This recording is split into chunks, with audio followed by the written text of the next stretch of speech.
Alors bonjour, dans cette capsule vidéo, nous verrons deux exemples de construction de quadrilatère. En fait, la construction de quadrilatère, ça pourrait paraître simple.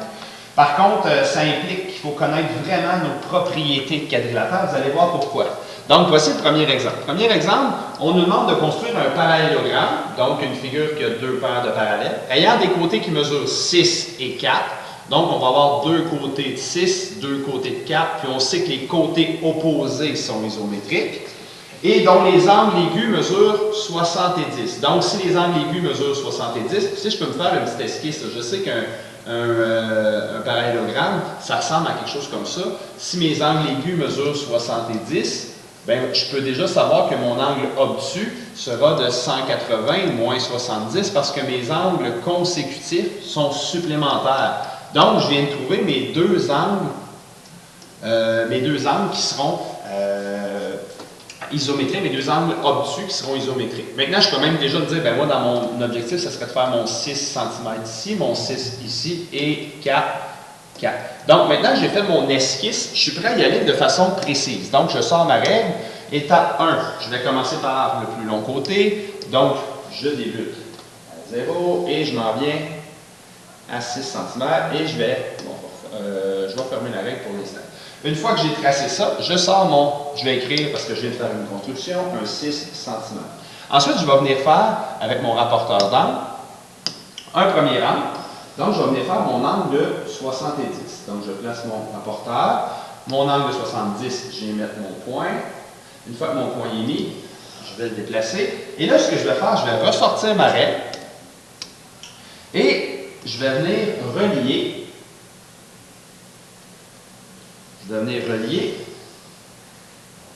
Pour une mesure de 4 cm. Donc, j'ai placé, je vais m'installer ici, et je relie pour une mesure de 4 cm. Maintenant que j'ai tracé ça, je vais laisser la règle comme ça. Je vais venir simplement écrire, j'ai fait un 4 cm et j'ai fait un 70 degrés. Ensuite, j'aurai deux choix. Moi, ce que je trouve le plus simple, ce serait de m'installer et de venir faire le 110 degrés à l'autre extrémité. Donc, je m'en viendrai de l'autre côté ici. 110 degrés, c'est un angle obtus. Donc, angle obtus, 110 degrés serait ici. Je n'ai plus besoin de mon rapporteur. Par contre, je vais venir relier pour 4 cm.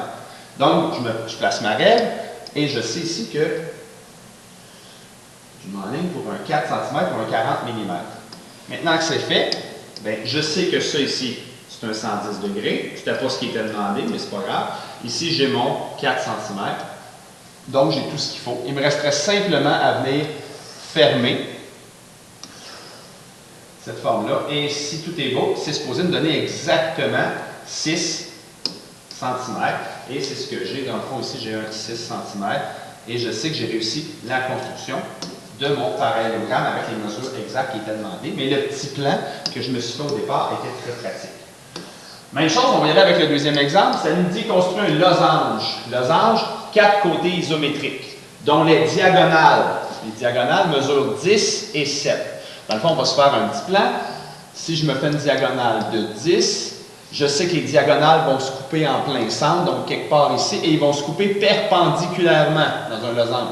Donc, quelque chose comme ça. Dans le fond, ce qui se passe, c'est que je vais avoir 5 cm d'un côté, 5 cm de l'autre parce qu'elle se coupe au milieu. Mon 7, la même chose, 3,5 cm. Et je sais que je vais avoir créé des angles droits. Dès que mes diagonales seront créées, bien, il me restera simplement à venir relier mes 4 côtés. Mais dans le fond, tout se passe dans mes diagonales. Donc, on débute.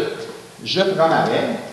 Donc, on va avec la règle, on va venir faire une diagonale de 10 cm. Donc, j'y vais avec la diagonale de 10 cm. Je pars à 0, à 10, et je vais mettre tout de suite en plein centre, un point en plein centre. Je ne sais pas si on le voit bien, là. J'espère qu'on le voit. On va baisser un petit peu. On le voit. OK. Donc, j'ai mon point en plein centre pour l'instant.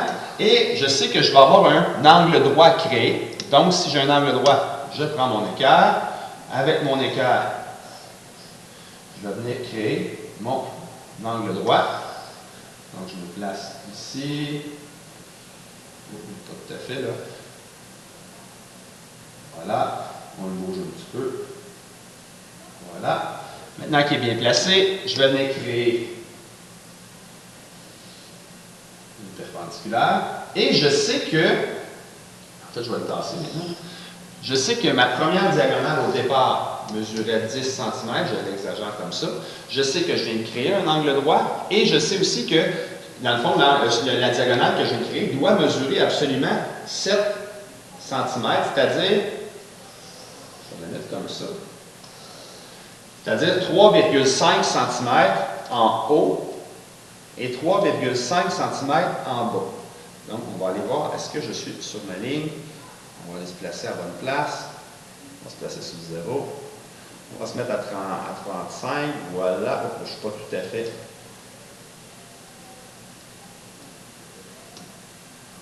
Donc, 35 mm, 35 cm. Là, ça a du bon sens. Je ne suis pas pire.